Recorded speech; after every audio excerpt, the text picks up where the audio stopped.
ठाकरे एवढे कौतुक करायला लागले, शरद पवार एवढे कौतुक करायला लागले, तर राजकीय का अजून एक धमासान होणार आहे का महाराष्ट्रात? महाराष्ट्रामध्ये आम्ही एकमेकाचे वैचारिक विरोधक आहोत, शत्रू नाही आहोत.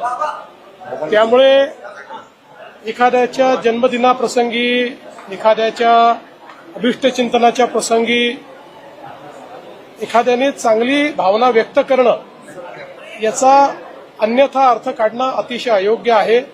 किंबहुना महाराष्ट्रामध्ये एका चुकीच्या संस्कृतीला आपण कुठेतरी पुढे करतो आहोत का, असा याचा अन्य अर्थ काढून त्याचा मार्ग निघेल किंवा तसा त्याचा अर्थ निघेल. म्हणून मला असं वाटतं की याला एवढ्याच परिप्रेक्ष्यामध्ये बघितलं पाहिजे की माझ्या जन्मदिवसाच्या निमित्ताने काही लोकांनी एक पुस्तक प्रकाशित केलं. त्यांनी या दोघंही जे महाराष्ट्रातले मोठे नेते आहेत त्यांना प्रतिक्रिया मागितली, त्यांनी ती प्रतिक्रिया दिली, त्यांनी त्यांची भावना व्यक्त केली, त्यांनी शुभेच्छा दिल्या. मी त्यांचे आभार मानतो त्यांनी ज्या शुभेच्छा दिलेल्या आहेत. पण मला असं वाटतं याचा अन्य अर्थ काढणं खूपच संकुचित असतं.